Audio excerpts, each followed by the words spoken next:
युग।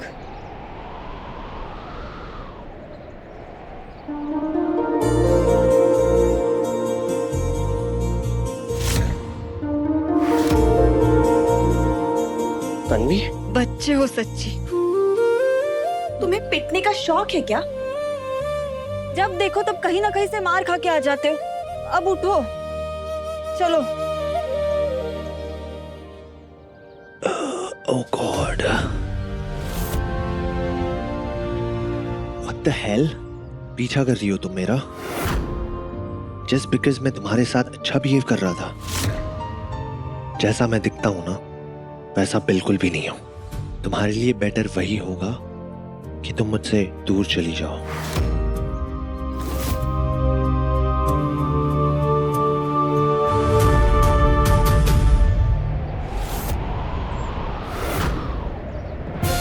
What the hell?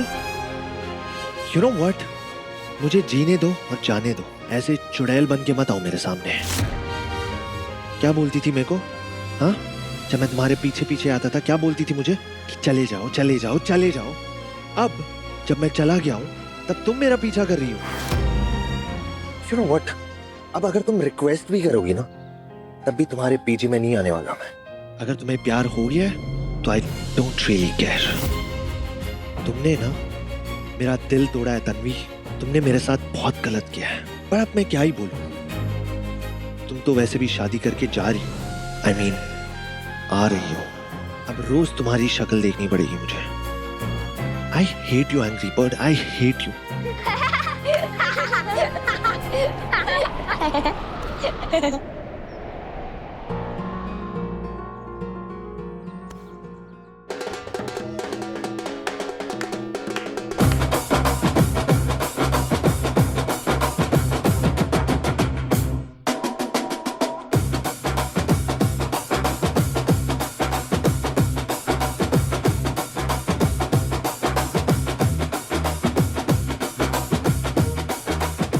अरे ओ काकू, बड़े घर से रिश्ता जुड़ा है, थोड़ा तो मर्यादा में रह लो।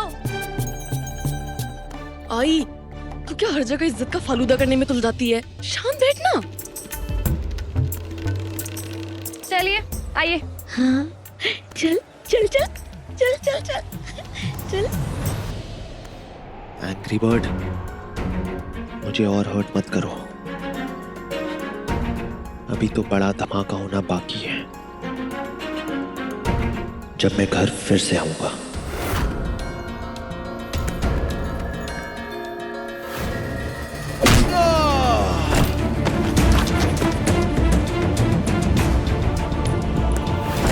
मैं विलास राव को क्या जवाब दूंगा? बिना पैसे के चला गया तो मेरी शर्त भी पूरी नहीं होगी।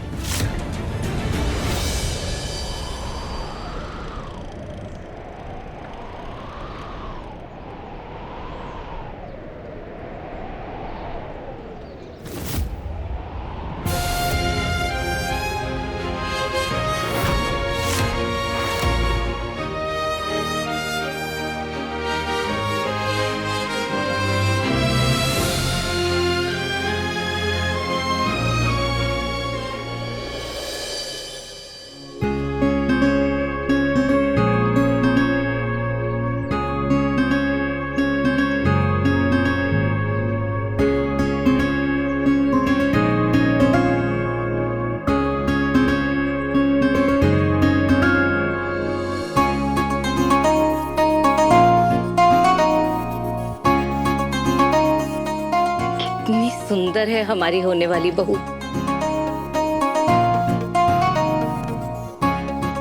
इसे किसी की बुरी नजर न लगे। आई, ये लोग मेरी आरती क्यों नहीं उतार रहे? मैं भी तो इस घर की बहू हूँ ना। वही सोच रही हूँ मैं। पर ठीक है, शादी के बाद सोने की थाल में आरती करवा लेना इनसे। नहीं, आरती तो मेरी भी होनी चाहिए। और मेरी आरती?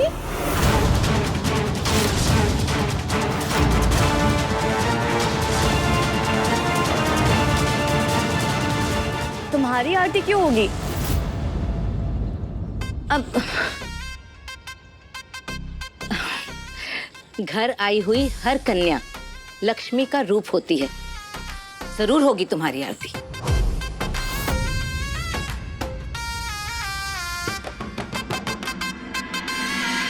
कितना सुंदर झूमर है आपके घर का। हमारे यहाँ गणपति के पंडाल में ऐसा ही झूमर लगता है, लेकिन ये डुप्लीकेट नहीं है, हमारे यहाँ का डुप्लीकेट है। आपका महंगा होगा ना? हाँ, आज से पहले तक इस घर में सब कुछ महंगा ही था। आज पहली बार हमारे घर में सस्ती चीज आई है।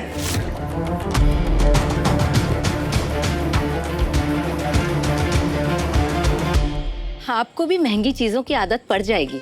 ये घर भी तो आप लोगों का ही है, इसीलिए अब ज्यादा देर नहीं करते। आज ही साखर पूड़ा यानी सगाई की रस्म कर लेंगे। कल सुबह हल्दी करेंगे और शाम को शादी कर देंगे।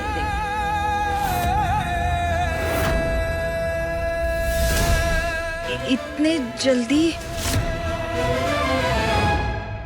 वो क्या है ना बेटा कि बस अगले 3 दिन का समय है, उसके बाद 1 साल तक कोई शुभ मुहूर्त नहीं है। जब लड़का लड़की एक दूसरे को पसंद कर ही चुके हैं और दोनों परिवार भी एक दूसरे से मिल चुके हैं, तो फिर रुक कर समय क्यों बर्बाद करना। अरे तेरा भाग खुला है अभी। दीक्षा, तन्वी को घर के अंदर ले आ।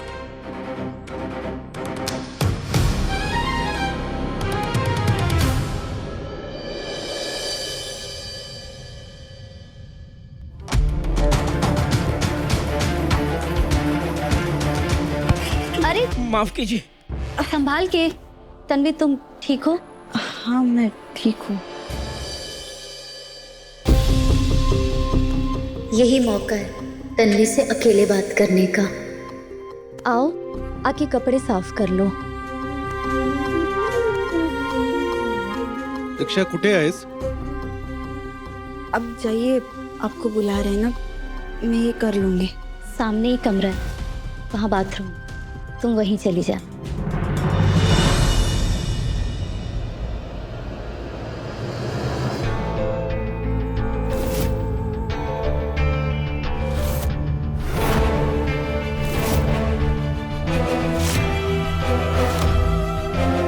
ना सामान बिखरा हुआ है।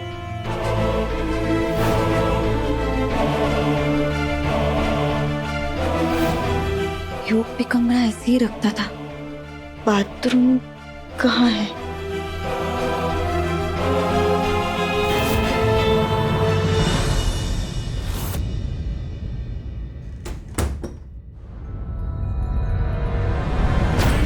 आज तो बाल बाल बच गए, पर अगर उस परी ने अपना मुंह खोल दिया कि हमने युग की शादी की बात उसके साथ की है, तो अब हमें परी को संभालना होगा। वो युग भी बिना पैसे कमाए घर वापस लौटेगा, उसका नाटक अलग होगा। और वो बूढ़ा भी है। चुनौतियां बहुत हैं, लेकिन संभालनी हमें ही है। जो शादी करवाने का बीड़ा हमने उठाया है, उसे तो पूरा करवा कर ही रहेंगे। विषय संपला।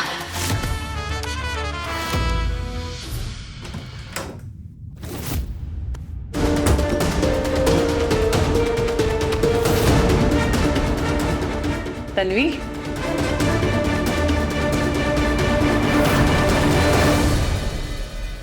दीक्षा मुझे बता रही थी तुम बाथरूम ढूंढ रही हो। वैसे ये कमरा मेरे छोटे बेटे का है। सॉरी, वो मैं... अरे कोई बात नहीं, अभी ये घर तुम्हारा भी होने वाला है। किसी भी कमरे में तुम आ जा सकती हो, कोई पाबंदी नहीं है। वैसे मेरे बेटे को जरा भी पसंद नहीं है कि उसके कमरे में कोई आए जाए, लेकिन फिलहाल अभी वो यहाँ नहीं है, तुम आ सकते हो।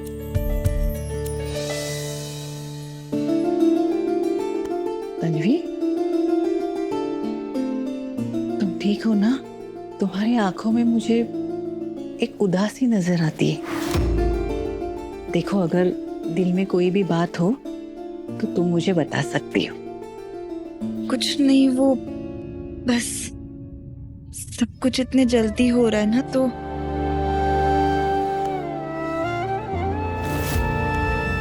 बेटा मैं समझ सकती हूँ,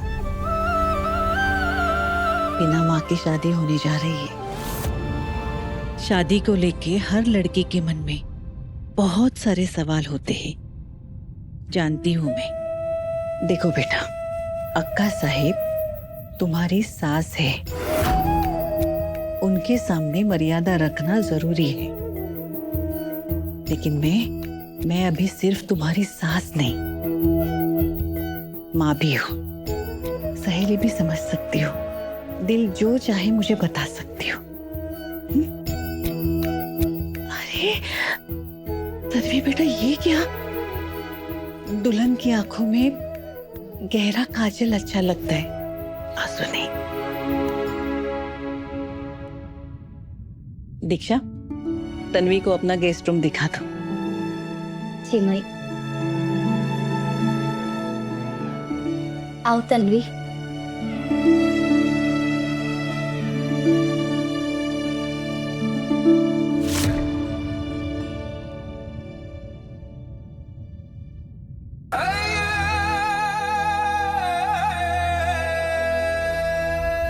इनके साथ थोड़ी मीठी बातें करके इन्हें उलझा कर रखना होगा, ताकि ये दोनों युग से शादी वाली बात पेट में रखें, व्योम की शादी होने तक।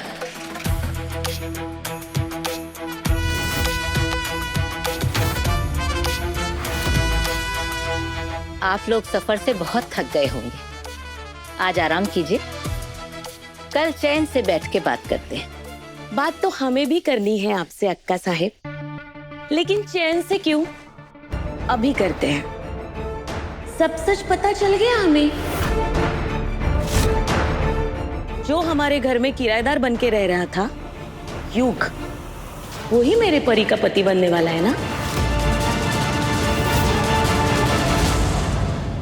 और मैं कब से देख रही हूँ कि घर में किसी को पता ही नहीं है कि मेरी और युग की शादी होने वाली है। मतलब आपने युग को हमारे घर पे भेजा मेरी और तन्वी ताई की रिपोर्ट निकलवाने के लिए, और फिर आपने बताया क्यों नहीं कि हमारी भी शादी पक्की हुई है।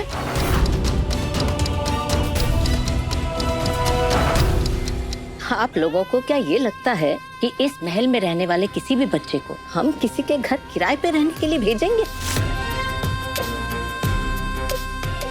अरे ये सरपोतदारों की बहुत पुरानी पारिवारिक परंपरा है, जिसे निभाने के लिए युग सिर्फ 1 महीने के लिए घर से बाहर गया था।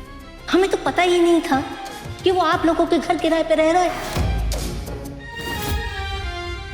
लेकिन देखिए, बप्पा का चमत्कार, ये संजोग नहीं हो सकता कि हमारा युग उसी घर के साथ जाके जुड़ गया जिस घर की लड़की उसकी पत्नी बनने वाली है। खैर, युग अभी वापस आता ही होगा, बस एक बार तन्वी और व्योम की शादी हो जाए, उसके फौरन ही बाद हम परी और युग की शादी कर देंगे। देखिए, 2 शादियों की तैयारियां एक साथ करने में किसी एक शादी में कुछ ना कुछ कमी जरूर रह जाएगी, और हम ये नहीं चाहते कि इसकी शादी में कोई कमी रहे। बस थोड़े दिन इंतजार करना पड़ेगा बेटा। ऐसे कैसे अक्का साहब? अब मुझे भी तो कुछ गारंटी होनी चाहिए कि मेरी और युग की शादी होने वाली है। तो आप ना एक काम कीजिए, आज रात तन्वी ताई की एंगेजमेंट होने वाली है, तो आप मेरी और युग की शादी की अनाउंसमेंट कर दीजिए, है ना आई? हाँ, जरूर। और वैसे भी वो क्या है ना अक्का साहब कि किसी को मेरी और युग की शादी के बारे में पता तो है नहीं, तो बाद में युग ने या फिर युग की आई बाबा ने मना कर दिया तो मेरा क्या होगा? अब मेरी ताई तो शक्कर खानदान की बहू बन के मीठी जिंदगी जिएगी, और मैं वही कूड़े में पड़ी रहूंगी। इसलिए अगर आपने आज रात मेरी और युग की शादी की अनाउंसमेंट नहीं की ना, तो मैं तन्वी ताई को व्योम जी की पहली शादी के बारे में बता दूंगी।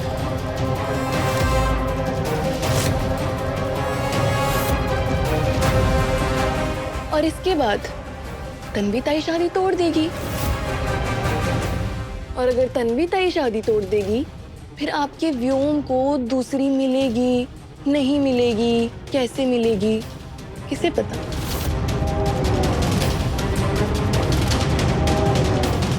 चल आई।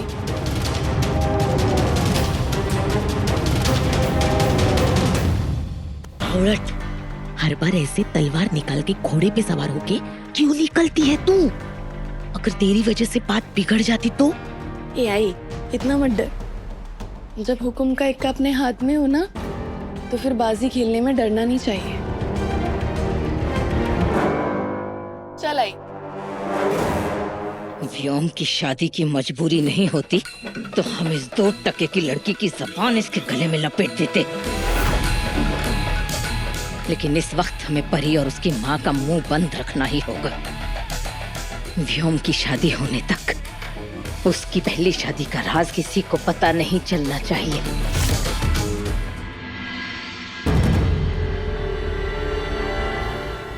ये सब इतना, अब तुम लोगों को इतनी खर्चे वाली शादी देखने की आदत नहीं होगी ना। अब जैसे ये लहंगा ही देख लो, पूरे 2.5 लाख का है। 100 में 1 नंबर है कि नहीं बहनी? आज शाम सगाई में तुम्हें यही पहनना है। कीमत मत देखो, तुम जो भी पहनोगी तुम पे बहुत सुंदर लगेगा। तुम्हें कुछ भी चाहिए हो ना तो तुम मुझे आवाज लगा देना। मेकअप में मैं तुम्हारी मदद कर सकती हूँ। मुझे मेकअप करना भी बहुत अच्छा आता है। तुम्हें भूख लगी हो ना तो मुझे बताना, मैं तुम्हारे लिए बनवा दूंगी। ये नेकलेस कितना सुंदर है। अक्का साहब ने तो मुझे भी कभी ऐसा नेकलेस नहीं दिया। आप पे ज्यादा अच्छा लगेगा। सच में? आप प्लीज एक बार ये साड़ी के साथ ट्राई करके दिखाइए ना। मैं अभी पहन के आती हूँ।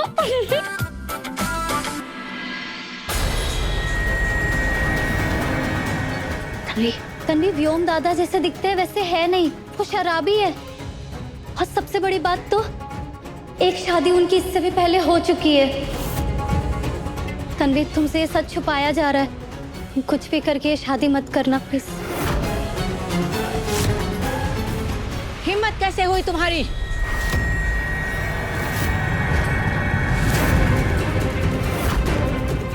ये झूठ बोल रही है, ये झूठ बोल रही है तन्वी। ये हमसे और हमारे बेटे व्योम से नफरत करती है, इसीलिए ये झूठ बोल रही है। नहीं, मुझे अब समझ आ रहा है मेरे लिए इतने बड़े घर से रिश्ता क्यों आया, क्यों शादी के लिए इतनी जल्दबाजी की जा रही है। नहीं, अब मैं आपकी किसी भी बात पर भरोसा नहीं कर सकती। नहीं कर सकती तन्वी, नहीं कर सकती तन्वी। चाहे हमारे व्योम की शादी ना हो, लेकिन हम तुम्हारा और प्रखर का रिश्ता तोड़ के रख देंगे। नहीं, क्या हुआ?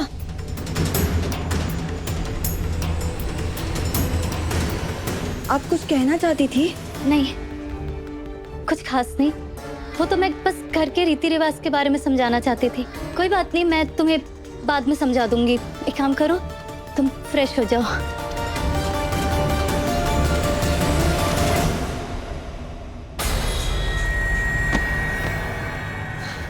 दीक्षा, पता नहीं क्यों बहुत अजीब सा लग रहा है, जैसे कुछ गलत होने जा रहा है। पापा, मेरा फैसला सही तो है ना? का साहब, ये कमरा और यहाँ रखी हर चीज हमें हमारी पहली पत्नी की याद दिलाती है। हमें यहाँ आना बिल्कुल पसंद नहीं है। ऐसा लगता है कि वो आज भी हमारा पीछा कर रही है। अपने मकसद के इतने करीब आकर हार नहीं मान सकते। उस बुड्ढे को तो इतने महीनों से संभाला ही हुआ है। बस ये परी और इसकी माँ की वजह से सच बाहर नहीं आना चाहिए, नहीं तो हमारे अरमानों में आग लग जाएगी। तो अक्का साहब, आग लगा ही देते हैं।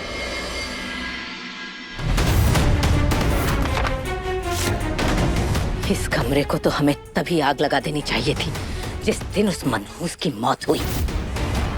लेकिन दुनिया को ये बताना भी तो जरूरी था कि हम उसकी यादों से जुड़े हैं, हम उसके मरने का शोक मना रहे हैं। लेकिन इस कमरे की हर चीज में उस मनहूस की आत्मा भटक रही है। इसलिए आज इन सब चीजों को आग लगाकर उसकी आत्मा को मुक्ति दे ही देते हैं। सही कह रही हैं अक्का साहब, जो हम तब नहीं कर पाए वो आज कर देते हैं।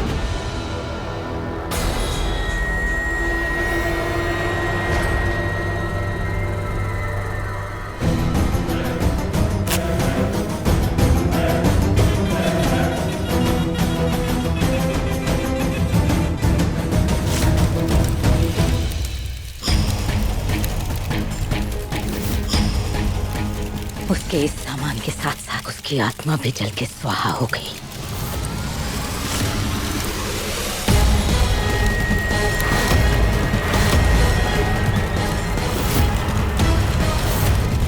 अरे देवा, इतना धुआं! कहीं कमरे में आग तो नहीं लगी?